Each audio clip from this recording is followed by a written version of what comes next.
Kita masuk pada acara sambutan. Sambutan pertama akan disampaikan oleh Ibu Kepala Kantor Kementerian Agama Kabupaten Minahasa yang kami sapa dengan hormat Ibu Doli Tanian STH MPDK. Tentu kita patut bersyukur di sore hari ini, manakala kita masih diberikan kesempatan nikmat yang luar biasa dari Allah SWT bagi kita semua untuk ada di tempat ini dalam rangka kita melakukan satu kegiatan yang bukan rutinitas, bukan satu kegiatan yang biasa saja, tetapi dapat dikatakan satu kegiatan yang luar biasa, manakala kegiatan ini berdampak pada perjalanan kehidupan kita selanjutnya. Iman kita yang sesungguhnya sebagai umat muslim seperti apa. Tetapi jangan kita coba-coba untuk memberikan pernyataan atau penilaian kepada agama-agama lain menurut pemikiran kita sendiri. Tetapi kita harus mampu untuk ada dalam sikap toleransi sebagai umat beragama, khususnya yang ada di Kabupaten Minahasa itu. Acara hari ini insya Allah menjadi bagian yang tak terpisahkan untuk menjadikan NU sebagai organisasi rahmatan lil alamin, ya insya Allah akan berguna untuk seluruh masyarakat di Kabupaten Minahasa. Dan saya dijadikan insya Allah istighosah untuk satu Muharram, insya Allah bisa dilaksanakan dan NU bisa mensponsori untuk Habib Umar insya Allah, karena beliau yang menjadi spesialis untuk istighosah di NU. Itu yang barangkali perlu saya sampaikan. Sekali lagi saya sampaikan terima kasih kepada PAC Muslimat NU, terima kasih kepada Pak Haji Jabar yang sudah menyiapkan tempat untuk kegiatan-kegiatan muslimat, yang mudah-mudahan bukan hanya kegiatan ini, insya Allah juga mungkin ada kegiatan-kegiatan semacam pelatihan-pelatihan kepemimpinan, karena belum terlihat banyak kamar ini, ya kan? Iya, ini bisa digunakan, tapi ini khusus untuk wanita perempuan. Ini mungkin kesempatan kepada barangkali informasi kepada Ibu Kepala Kantor, siapa tahu ada program pengembangan dan pembinaan wanita perempuan, insya Allah ini tempat ini cukup bagus untuk dijadikan sebagai lokasi kegiatan pengembangan pelatihan sumber daya manusia khususnya untuk di bidang perempuan. Itu barangkali sekedar penyampaian saya. Tibalah kita pada acara inti kita pada hari ini, yaitu hikmah halal bihalal yang akan disampaikan oleh Ustadz Zainul Alam Barokah. Pada Ustadz disilakan. Jadi NU itu bukan hanya muslimat ini, ibu-ibu muslimat, bukan hanya majelis taklim biasa, mohon maaf. Tidak mengecilkan majelis taklim yang lain, bukan. Tapi muslimat sebagai badan otomnya Nahdlatul Ulama, di situ itu istri dari orang-orang NU yang di situ belajar bagaimana berorganisasi untuk hubungan sosialnya maupun secara agamanya. Maka di muslimat harus ada kajian ilmunya. Jangan cuma kumpul-kumpul doi arisan, jangan. Oh, di kajian muslimat PAC Tondano ada ngaji fikihnya, Fathul Qorib misalkan. Ini ada Ustaz Hili, nanti boleh ngisi. Kita Fathul Qorib, bagaimana fikih kewanitaan, ada istrinya Ustazah Humairah. Nah, ini manfaatkan, tempatnya sudah ada luar biasa, ini buat kajian, buat apa semuanya enak. Dan ini tentu adalah tempat yang dinaungi oleh Kementerian Agama.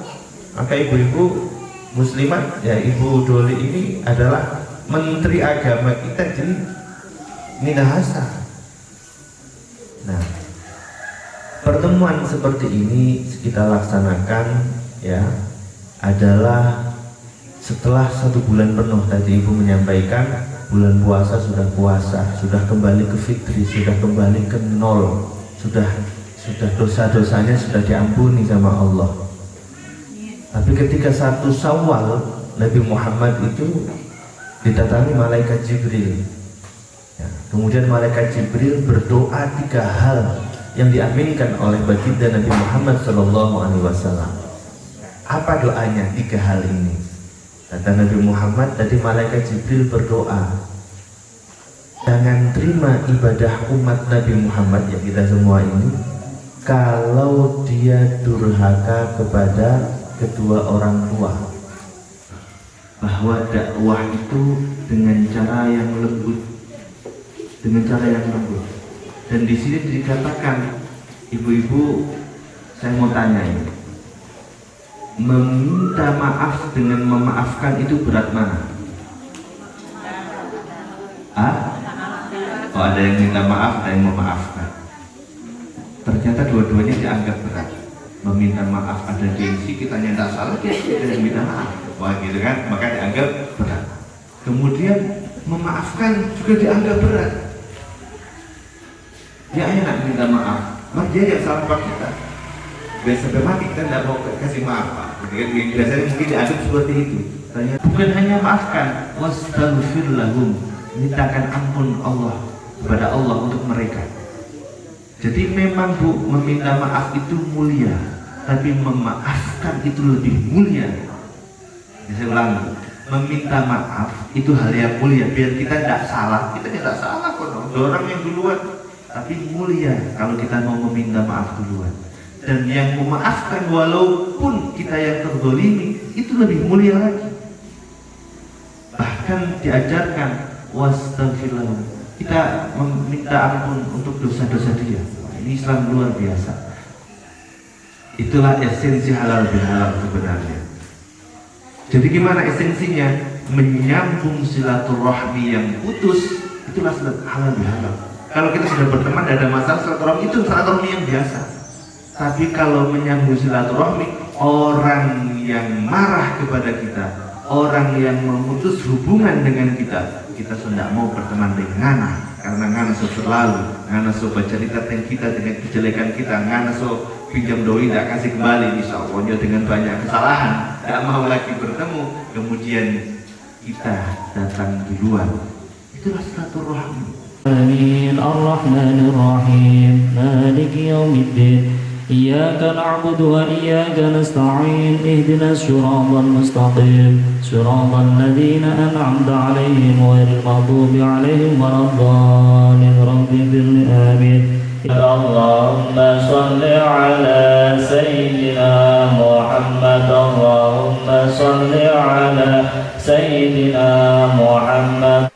Tentu kita bersyukur di saat ini dengan kegiatan yang sudah dilakukan oleh PAC Muslimat di Tondano Barat. Ibu-ibu di sini saya melihat ada persatuan, kesatuan, bagaimana mau menjalani kehidupan ini yang di dalamnya tergambar ada saling memiliki satu dengan yang lain.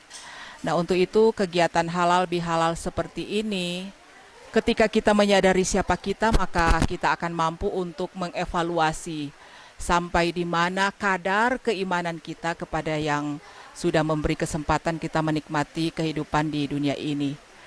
Memberi maaf itu hal yang luar biasa.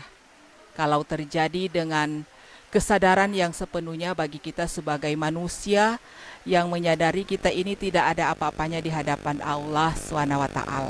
Itu yang pertama. Yang kedua, ini bukan sekedar kegiatan biasa, tetapi ada manfaat yang baik, apalagi sebagai motor penggerak di tengah-tengah kehidupan keluarga. Sebagai motor penggerak, bagaimana pendidikan itu yang lebih diutamakan, apalagi untuk zaman sekarang ini dengan berbagai tawaran-tawaran dunia yang menggiurkan untuk anak-anak kita.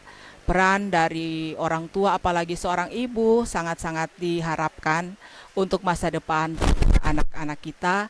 Kalau di mana masa depan bangsa dan negara itu tergantung dari cara kita, pendidikan kita, pendampingan kita sebagai ibu-ibu bagi anak kita yang ada. Sangat luar biasa. Kegiatan ini saya kira menjadi momen tolak untuk lebih semangat lagi dalam mengaji. Selain momen untuk saling bersilaturahmi, saling memaafkan. Dalam yang saya sampaikan diantaranya adalah pentingnya muslimat ibu-ibu ini sebagai madrasatul aulad atau pendidikan anak yang pertama adalah ibu-ibu. Maka kami menyampaikan, mengajak kepada ibu-ibu untuk lebih giat belajar dengan serius, dengan mencatat kalau perlu, bukan hanya sekedar datang ke majelis taklim untuk mengisi arisan, tapi muslimat sebagai wadah organisasi Banom NU untuk memperdalam ilmu agama yang nantinya bisa diaplikasikan dalam keluarganya untuk mendidik anak-anaknya sebagai generasi penerus bangsa yang bermartabat, yang soleh, yang membanggakan bangsa Indonesia dan membanggakan muslim yang ada di Minahasa. Jadi halal bihalal ini adalah salah satu berkah jasanya Nahdlatul Ulama, yang mana itu pertama dicetuskan oleh Kiai Wahab Hasbullah, salah satu pendiri Nahdlatul Ulama yang mempunyai pondok Baharul Ulum di Jombang. Ini adalah kegiatan yang sangat bagus, sebuah tradisi yang perlu dilestarikan dan menjadi ciri khas bangsa Indonesia untuk momen silaturahmi, momen menyatukan, apalagi ini menjelang politik 2024. Mudah-mudahan NU melalui halal bihalal ini muslimat bisa menjadi pengayom dan menjadi wadah untuk mempersatukan muslim, jangan sampai terpecah belah karena berbeda pilihan politik.